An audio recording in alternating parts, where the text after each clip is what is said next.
मैं पल्लवी तिवारी आप सभी का स्वागत करती हूँ आपके अपने हिंदी वाली चैनल पे। तो चलिए शुरू करते हैं आज का जनसत्ता संपादकीय। आर्थिक असमानता की गहराती खाई। आज जब भारत विश्व की चौथी सबसे बड़ी अर्थव्यवस्था बन चुका है तो इन चमकदार आंकड़ों के समांतर खड़ा आर्थिक असमानता का सच चिंताजनक है। यह एक गहरा विरोधाभास है कि जहां एक तरफ वैश्विक स्तर पर भारत की साख बढ़ रही है तो दूसरी तरफ देश के भीतर अमीर और गरीब के बीच की खाई ऐतिहासिक रूप से चौड़ी हो गई है। विकास का मूल्यांकन केवल जीडीपी की वृद्धि दर से करना बेमानी है, क्योंकि यह आंकड़ा संपत्ति के वितरण की नहीं बल्कि औसत आय की तस्वीर पेश करता है। जमीनी सच्चाई यह है कि देश की बढ़ती संपदा का एक बड़ा हिस्सा मुट्ठी भर अति धनाढ़ियों की तिजोरियों में जा रहा है, जबकि श्रम शक्ति का एक विशाल वर्ग आज भी जीवन के मूलभूत आवश्यकताओं के लिए संघर्षरत है। यह असमानता केवल एक आर्थिक आंकड़ा नहीं बल्कि उस समावेशी विकास के दावों पर एक गंभीर सवाल है जो हमारे लोकतंत्र का आधार है। इस असमानता का सबसे भयानक रूप हमें कोविड महामारी के बाद के समय में देखने को मिला। वह एक ऐसा दौर था जब पूरी दुनिया रुक गई थी, लेकिन संपत्ति का खेल नहीं रुका। एक तरफ लाखों मध्य और निम्न वर्गीय परिवारों की जमा पूंजी, इलाज, प्राणवायु और बेरोजगारी की भेंट चढ़ गई। करोड़ों लोग जो अपनी मेहनत से गरीबी रेखा से ऊपर आ चुके थे, वापस उसके नीचे धकेल दिए गए। छोटे व्यापार बंद हो गए, नौकरियां चली गईं और प्रवासी मजदूरों की दर्दनाक तस्वीरें हमारे सामूहिक विवेक को झकझोर गई। दूसरी तरफ ठीक से इसी कालखंड में देश के शीर्ष उद्योगपतियों की संपत्ति में ऐतिहासिक और अकल्पनीय वृद्धि दर्ज की गई। जब आम आदमी कर्ज की मासिक किस्तें चुकाने के लिए संघर्ष कर रहा था, तब शेयर बाजार कुलांचे भर रहा था। अर्थशास्त्रियों ने इसे विषम सुधार का नाम दिया। यह एक ऐसी स्थिति थी जहां अर्थव्यवस्था दो विपरीत दिशाओं में बट गई। एक तरफ संगठित और अमीर वर्ग ऊपर की ओर बढ़ रहा था, दूसरी तरफ असंगठित और गरीब वर्ग रसातल में जा रहा था। जब एक आम आदमी महंगाई की मार से ग्रस्त होकर अपनी थाली से सब्जियां और दाल कम करने पर मजबूर होता है और उसी वक्त देश में महंगी गाड़ियों तथा विलासिता की वस्तुओं की बिक्री के नए कीर्तिमान बनते हैं, तो यह समझ लेना चाहिए कि समाज का संतुलन बिगड़ चुका है। इस असंतुलन की जड़ें हमारी नीतियों और कर प्रणाली में भी गहरी धंसी हुई हैं। पिछले कुछ दशकों में उदारीकरण के नाम पर हमने जिस पूंजीवादी ढांचे को अपनाया, उसका मूल मंत्र था रिसाव का सिद्धांत। यह माना गया था कि अगर हम ऊपर के लोगों और बड़े निगमित ढांचों को समृद्ध करेंगे, उन्हें करों में छूट देंगे, तो वे निवेश करेंगे और उसका लाभ रिस कर रोजगार तथा वेतन के रूप में नीचे तक पहुंचेगा। इसके विपरीत संपत्ति का जमावड़ा ऊपर ही रुक गया और नीचे केवल बूंदें ही पहुंची। मुनाफे का उपयोग पुनर्निवेश और रोजगार सृजन के बजाय वित्तीय बाजारों में सट्टेबाजी और निजी संपत्ति बढ़ाने में किया गया। हमारी कर प्रणाली, विशेष रूप से वस्तु एवं सेवा कर यानी अप्रत्यक्ष करों का ढांचा, इस आग में घी डालने का काम करता है। अप्रत्यक्ष कर अपनी प्रकृति में प्रतिगामी होते हैं, क्योंकि वे गरीब और अमीर पर लगभग एक समान बोझ डालते हैं। आंकड़े बताते हैं कि कर संग्रह का बड़ा हिस्सा निचले और मध्य वर्ग की जेब से आता है।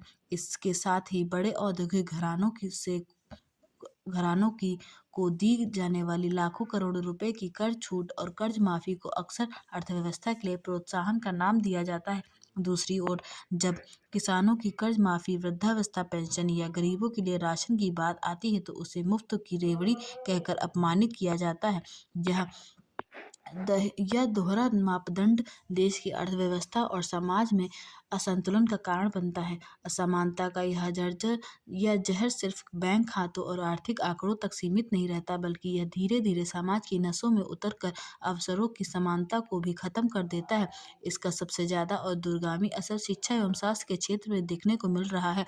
एक लोकतांत्रिक देश में अच्छी शिक्षा और बेहतर इलाज हर नागरिक का मौलिक अधिकार होना चाहिए, न केवल उन लोगों का विशेषाधिकार जो इसे खरीद सके। लेकिन आज ज़मीनी हकीकत यह है कि गुणवत्तापूर्ण शिक्षा और स्वास्थ्य सेवाएं आम लोगों के लिए एक महंगा सौदा बन चुकी हैं। जब एक गरीब परिवार का प्रतिभाशाली बच्चा केवल संसाधनों, अतिरिक्त शिक्षण और अच्छी किताबों के अभाव से उच्च शिक्षा से वंचित रह जाता है, तो देश केवल एक व्यक्ति का भविष्य नहीं खोता, बल्कि अपनी एक संभावना को खो देता है। इतिहास गवाह है कि जब धन का अत्यधिक संकेंद्रण होता है तो सत्ता और राजनीति भी उसी धन के प्रभाव में आ जाती है। ऐसे में नीतियां आम जनता, किसान और मजदूर के हितों को ध्यान में रखकर नहीं, बल्कि बड़े औद्योगिक घरानों के मुनाफे को सुरक्षित करने के लिए बनाई जाने लगती हैं। आज चुनाव, जो लोकतंत्र का उत्सव माने जाते हैं, इतने महंगे हो गए हैं कि एक सामान्य नागरिक के लिए इसमें भाग लेना तो दूर, इसके बारे में सोचना भी मुश्किल है। राजनीतिक दलों का बड़े चंदे पर निर्भर होने से यह संभावना ज़्यादा होती है कि चुनाव जीतने के बाद उनकी वफादारी जनता के प्रति कम और चंदा देने वालों के प्रति अधिक होगी। यह पूंजीवाद का वह दौर है जहां बाजार और सरकार के बीच रेखा धुंधली नजर आती है। हमें ग्रामीण भारत की स्थिति पर भी विशेष ध्यान देने की आवश्यकता है, जहां आज भी देश की बहुसंख्यक आबादी निवास करती है। शहरों में चमकती गगनचुंबी इमारतें, द्रुतगामी रेल, चौड़े राजमार्ग और बड़े बाजार एक अलग कहानी कहते हैं, जबकि गांवों में पसरा सन्नाटा और मायूसी दूसरी कहानियां बयां करती हैं। खेती, जो कभी सम्मान का पेशा थी, आज घाटे का सौदा बनकर रह गई है। खाद, बीज और ईंधन की लागत बढ़ रही है, लेकिन फसल का उचित न्यूनतम समर्थन मूल्य नहीं मिल पा रहा है। गांवों में शहरों की ओर हो रहा लोगों को अनियंत्रित पलायन इसी आर्थिक मजबूरी का परिणाम है। यह पलायन शहरों की बुनियादी ढांचे पर भी दबाव डाल रहा है और एक नए तरह की शहरी वर्ग संघर्ष को जन्म दे रहा है। तकनीक और वैज्ञानिक क्रांति ने भी अनजाने में ही सही असमानता की एक नई परत जोड़ दी है। इसे तकनीकी खाई या डिजिटल विभाजन कहा जा रहा है। आज की दुनिया में सूचना ही शक्ति है, और यह शक्ति उनके पास है जिनके पास आधुनिक संचार यंत्र, संगणक और तीव्र गति वाली इंटरनेट सुविधाएं हैं। ऐसे में सबसे पहले हमें विकास की अपनी परिभाषा को बदलना होगा। सकल घरेलू उत्पाद से आगे बढ़कर हमें मानव विकास, खुशहाली और असमानता के स्तर को प्रगति का मुख्य पैमाना बनाना होगा। स्वास्थ्य और शिक्षा पर सरकारी खर्च को एक बड़े हिस्से तक बढ़ाना होगा। साथ ही कर प्रणाली में भी सुधार करना होगा। रोजगार के मोर्चे पर हमें सूक्ष्म, लघु और मध्यम उद्यमों को प्रोत्साहन देना होगा। उचित न्यूनतम मजदूरी सुनिश्चित करना और असंगठित क्षेत्र के मजदूरों को सामाजिक सुरक्षा के दायरे में लाना सरकार की प्राथमिकता होनी चाहिए। हमें एक ऐसे समतामूलक समाज का निर्माण करना होगा जहां हर किसी को गरिमापूर्ण जीवन जीने का अधिकार हो। उपहार का सरोकार। उपहार या भेंट अपने आप में विशेष होता है। हम किसी मित्र या फिर बहुत ही विशेष शख्स के लिए बड़े चाव से और सुकून से कुछ खास सामान खरीदते हैं, और यह भी ध्यान रखते हैं कि यह पाने वाले की पसंद का हो। इसे खरीदते समय हमारे मस्तिष्क में यह जरूर चल रहा होता है कि अमुक सामान जो खास व्यक्ति के लिए खरीदा जा रहा है वह उसकी पसंद का हो, वह उसका उपयोग करेगा। कई बार यह पसंद हमें पहले से पता होती है, तो कई बार हम खोजबीन कर इस बात का पता लगाकर सामान खरीदते हैं। आमतौर पर कहा जाता है कि भेंट की राशि की समीक्षा नहीं की जाती, मगर गाहे बगाहे भेंट की सामान और उनकी उपयोगिता की समालोचना हम कर ही लेते हैं। सबसे बड़े उदाहरण के तौर पर शादियों, जन्मदिन या अन्य ऐसे आयोजनों पर प्राप्त उपहार की बात करें, तो आयोजन की समाप्ति के बाद प्रत्येक उपहार को खोलकर उसे देखकर ही उत्सुकता अलग ही होती है। भेंट एक तरह से ऐसे आयोजनों का एक अनिवार्य घटक है जिसके बगैर आयोजन की पूर्णता अधूरी समझी जाती है। भेंट में भेंट में औपचारिकताओं और भावनाओं के अलग अलग स्तरों का समावेश होता है। अक्सर रिश्तेदारों में या मित्रों के यहाँ मिलने जाने से पहले कुछ सामान हम साथ ले जाने के लिए खरीद लेते हैं, और यह भी जहन में रखते हैं कि अगर उनके घर में बच्चे हो तो भेंट का स्वरूप हम क्या रखें। पुराने दिनों में गांव में यह परिपाटी हुआ करती थी कि किसी रिश्तेदार के यहाँ कोई महिला या बच्ची या फिर अन्य सदस्य साथ आते हैं तो उनकी विदाई से पहले उनके लिए खास कपड़े खरीद जाते हैं। बगैर नए कपड़ों के उन्हें विदा नहीं किया जाता था। यह एक तरह से सम्मान में भी जुड़ी बात होती थी। हमारे समाज में भेंट का एक स्वरूप और रिवाज यह भी है कि मान लीजिए कि हम किसी बर्तन में अपने जानने वाले को कुछ पकवान देते हैं और यह मानकर कि वह बर्तन हमें पकवान खाली कर वापस कर दिया जाएगा, मगर ऐसा अमूमन होता नहीं है कि वह बर्तन हमें खाली अवस्था में मिले। बदले में हमें यह बर्तन कुछ सामान से भरा हुआ ही मिलता है। अब यह रिवाज हमें किसी किताब में पढ़ाई नहीं गई, न ही स्कूलों में भेंट संबंधी किसी अध्याय को शामिल किया गया है, लेकिन हमारे सामाजिक ताने बाने में यह चीज गहराई से रम गई है कि हम इस परंपरा का पालन जरूर करते हैं। वास्तव में भेंट किसी अवसर विशेष में बंधा हो नहीं होता है, न ही इसकी कोई सीमा तय है। अब किसी के यहाँ किसी दूर प्रदेश से कोई अपना मिलने आता है तो हम शहर विशेष की कोई खास और प्रसिद्ध चीज उन्हें भेंट करते हैं और वापसी की यात्रा के समय यह भी ध्यान में रखते हैं कि यात्रा में उन्हें किसी जरूरी सामान की कमी ना हो। उनकी इस परेशानी को दूर करने के लिए हम हर संभव छोटी मोटी चीजों से उनका थैला भर देते हैं। ऐसे में मेहमान को सौंपे गए ये सामान भी भेंट की श्रेणी में ही माने जाते हैं। साथ जाने वाले ये भेंट हमारे एहसास को साथ साथ लिए चलते हैं। इसके अलावा हम जब कभी नई जगह पर सैर सपाटे के लिए निकलते हैं तो वहाँ के प्रसिद्ध खान पान, पहनावे, उपयोग की चीज़ें भी अपने मुताबिक खरीदते हैं, पर हमारी यह खरीद स्वयं तक सीमित नहीं होती। हम अपने परिवारजनों, मित्रों आदि के लिए भी खरीदारी करते हैं। ऐसे में कई बार हमारा सामान रखने का थैला भी हमारे ढोने से की क्षमता से बाहर हो जाता है, पर हम इस वजन की परवाह भी ही कब करते हैं। भेंट किए जाने वाले ऐसे उपहारों में हमारी भावनाएं भी जुड़ी होती हैं, जो हमारे सामान के वजन को कम कर देती हैं या इसे साथ ले जाने की हमारी क्षमता को बढ़ा देती हैं। एक बात और कहा जा सकता है कि इन वस्तुओं को सही सलामत ले जाने की जितनी फिक्र हमें होती है, यह साथ ले जाने वाला व्यक्ति ही समझ सकता है, कोई और नहीं। खुद से खरीदे गए उपहार की बात ही अलग होती है। इसमें हम धन से अधिक किसी के लिए अपने समय और विवेक को समर्पित करते हुए उपहार अपेक्षाओं से परे भी होते हैं और अमूमन आश्चर्यजनक सुखद अनुभव भी दे जाते हैं। हम किसी खास व्यक्ति को ही उपहार देना पसंद करते हैं और वह भी उनसे कुछ पाने की इच्छा के बगैर, पर हमारे जीवन में कुछ ऐसे भी अति विशेष क्षण आते हैं जब हमारे द्वारा दिए गए उपहार के बदले में हमें एक अलग रूप से इसमें इसी तरह कुछ नवाजा जाता है, तो हम यह स्वयं में एक पूर्णता की भाव का सृजन करता है जिससे शब्दों में बयां करना किसी दौर में संभव नहीं होता है। ऐसे क्षण जीवन के विशेष पल के रूप में याद की तरह बस जाते हैं और उम्र भर के लिए घर कर जाते हैं। इस तरह में से मानव जीवन में उपहार का सरोकार समय और किसी भी मोल से परे है। सब बंधनों को मजबूत करते उपहार प्राचीन समाज से लेकर कारपोरेट जगत रूपी समाज में भी उतने ही प्रचलित और आपसी समन्वय को बेहतर करने के माध्यम हैं। शिक्षा के नाम पर फरीदाबाद में 4 वर्ष की मासूम बच्ची की हत्या उस भयावह मानसिकता का आईना है जो आज हमारे समाज में अनुशासन और सफलता के नाम पर पनप रही है। पढ़ाई में अपेक्षित प्रदर्शन न कर पाने पर बेटी को इस हद तक पीटना कि उसकी जान चली जाए, यह सोचने पर और मजबूर करता है कि क्या हम शिक्षा की संवेदनशीलता से नहीं बल्कि हिंसा और भय से जोड़ चुके हैं। दुर्भाग्यपूर्ण यह है कि ऐसे मानसिकता अपवाद नहीं रह गई। घरों में बच्चों को यह सिखाया जा रहा है कि असफलता ठीक नहीं और इसकी सजा मिलनी चाहिए। यह भय धीरे धीरे बच्चों के मन में स्थायी तनाव बन जाता है। जब यही बच्चे आगे चलकर प्रतियोगी परीक्षाओं की दौड़ में उतरते हैं तो असफलता का डर उन्हें भीतर से तोड़ देता है। कई मामलों में यही डर आत्महत्या जैसे भयावह कदम की ओर ले जाता है। यदि अभिभावक ही बच्चों के लिए सबसे बड़ा डर बन जाएंगे तो उनकी सुरक्षा की उम्मीद कैसे की जा सकती है। फरीदाबाद की घटना हमें वक्त रहते संभलने और बच्चों के प्रति संवेदनशीलता बरतने की चेतावनी देती है। मांझे की जोखिम। पिछले कुछ वर्षों से चीनी मांझे का प्रचलन बढ़ गया है। चिंता की बात यह है कि इस मांझे से कई बार हादसे हो चुके हैं, कई लोगों की जान जा चुकी है। शासन को इस मांझे की बिक्री करने और खरीदने वालों पर नकेल कसनी चाहिए। जब यह प्रतिबंधित है तो चोरी छिपे इसे ऊंचे दाम पर क्यों और किस तरह बेचा या खरीदा जा रहा है, या प्रशासन की विफलता है। इससे आसमान में उड़ते परिंदे तक घायल हो रहे हैं। सवाल है कि इन सब परिस्थितियों के लिए कौन जिम्मेदार है? पतंगबाजों को भी यह बात समझाने की जरूरत है कि वे गैर इरादतन अपराध में फंस रहे हैं।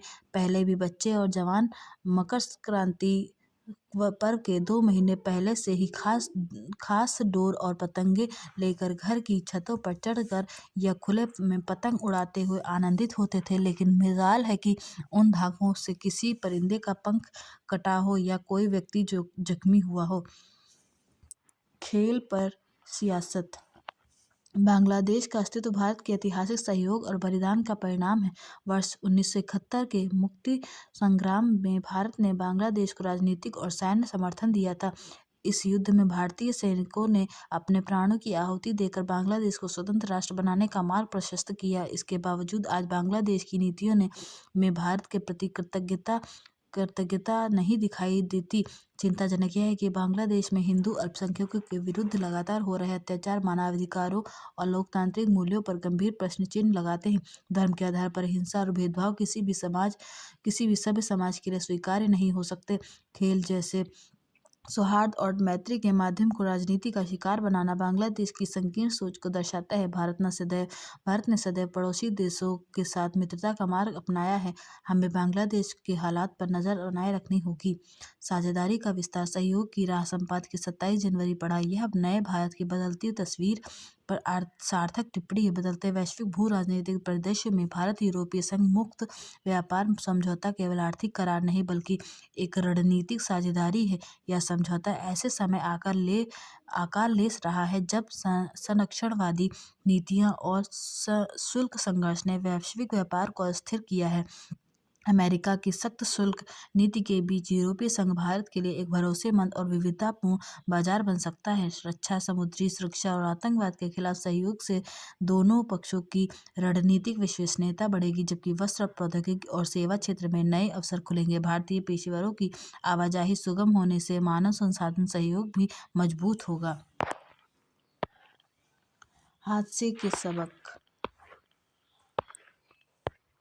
महाराष्ट्र के उप मुख्यमंत्री अजित पवार सहित 5 लोगों की एक विमान हादसे में मृत्यु दिल दहला देने वाली घटना है। इस राष्ट्रीय ने न केवल देश के एक कुशल नेता को छीन लिया बल्कि उन दर्दनाक हादसों की कड़वी यादें भी ताज़ा कर दी जिनमें पहले भी देश के कई राजनीतिक दिग्गजों और प्रमुख हस्तियों को असमय खोया है। पुणे जिले के बारामती में हुए इस हादसे की अब कई कोणों से जांच की जा रही है, मगर सवाल है कि इससे पहले हुई ऐसी दुर्घटनाओं से क्या सरकारी तंत्र ने कोई सबक नहीं लिया। आधिकारिक तौर पर कहा जा रहा है कि जब यह हादसा हुआ उस वक्त हवाई अड्डे पर दृश्यता कम थी। अगर स्थिति वास्तव में जोखिमपूर्ण भी थी तो विमान को उतरने की अनुमति क्यों दी गई? दूसरा, यह सवाल भी महत्वपूर्ण है कि आधुनिक तकनीक के इस दौर में क्या ऐसी आपात परिस्थितियों से निपटने के लिए हवाई अड्डों पर विशेष व्यवस्था नहीं की जा सकती? गौरतलब है कि महाराष्ट्र के उप मुख्यमंत्री अजित पवार का विमान बुधवार सुबह पुणे जिला के बारामती में हवाई अड्डे पर उतरते समय दुर्घटनाग्रस्त हो गया। नीचे आने के बाद उसमें धमाके के साथ आग लग गई। इस हादसे में अजित पवार सहित विमान में सवार सभी 5 लोगों की जान चली गई। इससे पहले वर्ष 1980 में कांग्रेस नेता संजय गांधी, वर्ष 2001 में माधवराव सिंधिया, वर्ष 2011 अरुणाचल प्रदेश के पूर्व मुख्यमंत्री दोरजी खांडू, वर्ष 2021 में तत्कालीन CDS जनरल विपिन रावत और वर्ष 2025 में गुजरात के पूर्व मुख्यमंत्री विजय रूपाणी जैसे दिग्गजों को भी देश ने विमान दुर्घटनाओं में खोया है। कहा जा रहा है कि अजित पवार के विमान के दुर्घटनाग्रस्त होने से पहले हवाई यातायात नियंत्रण ने पायलट से पूछा कि क्या रनवे दिखाई दे रहा है, तो जवाब नहीं था। इसके बाद विमान ने आसमान में ही एक चक्कर लगाया। इससे स्पष्ट है कि हवाई अड्डे पर परिस्थितियां विमान को उतारने के अनुकूल नहीं थी। यह दावा भी किया जा रहा है कि दूसरी बार पूछे जाने पर पायलट ने सकारात्मक जवाब दिया, मगर सवाल है कि क्या किसी तरह के जोखिम की आशंका के बीच विमान को उतारने की अनुमति दी जा सकती है? अजित पवार महाराष्ट्र में कांग्रेस, शिवसेना और भाजपा के नेतृत्व वाली कई सरकारों में उप मुख्यमंत्री रहे हैं। राष्ट्रवादी कांग्रेस पार्टी राकांपा के संस्थापक शरद पवार की छत्र छाया से बाहर निकलकर उन्होंने जुलाई 2023 में पार्टी के नाम और चिन्ह के साथ साथ दल के ज़्यादातर विधायकों को अपने पाले में कर लिया था। इसके बाद वे रजक नीति महायुति में शामिल हो गए थे। उनके नेतृत्व वाली डाकंपा ने हाल में पुणे और पिंपरी चिंचवड़ में हुए निकाय चुनाव में शरद पवार की अगुवाई वाली पार्टी के साथ गठबंधन में चुनाव लड़ा था। इसके बाद सियासी गलियारों में अजित पवार और शरद पवार के बीच नजदीकियां बढ़ने की अटकलें भी जोर पकड़ रही थी। ऐसे में विपक्षी दल इस हादसे की सर्वोच्च न्यायालय की निगरानी में जांच कराने की मांग कर रहे हैं। बहरहाल यह सुनिश्चित किया जाना चाहिए कि इस विमान दुर्घटना की निष्पक्ष और गहन जांच को ताकि हादसे के असली कारण सामने आ सके। सरकारी तंत्र को भी इस तरह के हादसों से सबक लेकर व्यवस्था में जरूरी सुधार करने चाहिए ताकि भविष्य में और कोई विमान दुर्घटना ना हो। नियमों का विरोध। इसे विडंबना ही कहा जाएगा कि आज आधुनिक परिवेश में भी समाज में जातिगत भेदभाव की धारणा बनी हुई है। यहाँ तक कि उच्च शिक्षण संस्थानों में भी जाति के आधार पर भेदभाव के मामले अक्सर सामने आते रहते हैं। इस तरह की घटनाओं पर रोक लगाने के लिए विश्वविद्यालय अनुदान आयोग यूजीसी ने नए नियम जारी किए हैं, मगर इनको लेकर अब विरोध भी शुरू हो गया है। विशेषकर उत्तर प्रदेश में तो कुछ अधिकारी भी इन नियमों के खिलाफ खड़े हो गए हैं। यही नहीं, अब इस मामले में सर्वोच्च न्यायालय में भी याचिका दायर की गई है। सवाल है कि आखिर यूजीसी के इन नियमों का विरोध क्यों हो रहा है। दरअसल कुछ लोगों को आशंका है कि आयोग के नए नियमों का दुरुपयोग किया जा सकता है, जिसके सामान्य वर्ग के शिक्षकों और विद्यार्थियों के लिए नई मुश्किलें पैदा हो सकती हैं। हालांकि केंद्रीय शिक्षा मंत्री ने भरोसा दिलाया है कि न तो किसी के साथ भेदभाव होने दिया जाएगा और न ही नियमों के बेजा इस्तेमाल की अनुमति दी जाएगी। गौरतलब है कि यूजीसी ने नियमों का जो नया प्रारूप जारी किया है, उसे लेकर कई तरह की आशंकाएं पैदा हो गई हैं।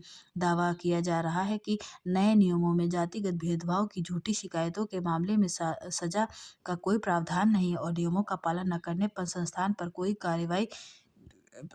कार्रवाई की जा सकती है। इन नियमों के विरोध में उत्तर प्रदेश के बरेली के एक नगर मजिस्ट्रेट और अयोध्या में एक जीएसटी अधिकारी ने अपने पद से इस्तीफा दे दिया है। एक सवाल यह भी उठ रहा है कि जातिगत भेदभाव से जुड़ी शिकायतों की निष्पक्ष जांच कैसे होगी। यह नए नियमों में पूरी तरह स्पष्ट नहीं है। इसमें दो राय नहीं कि यूजीसी के नियमों को लेकर जो आशंकाएं पैदा हुई उनका निश्चित रूप से निराकरण होना चाहिए, लेकिन विरोध के नाम पर जिस तरह का माहौल बनाया जा रहा है उससे सामाजिक सौहार्द बिगड़ने की आशंका से भी इनकार नहीं किया जा सकता। ऐसे में इस मसले पर संयम और संवेदनशीलता दिखाने की जरूरत है।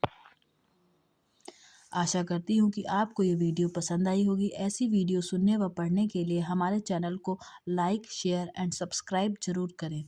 धन्यवाद।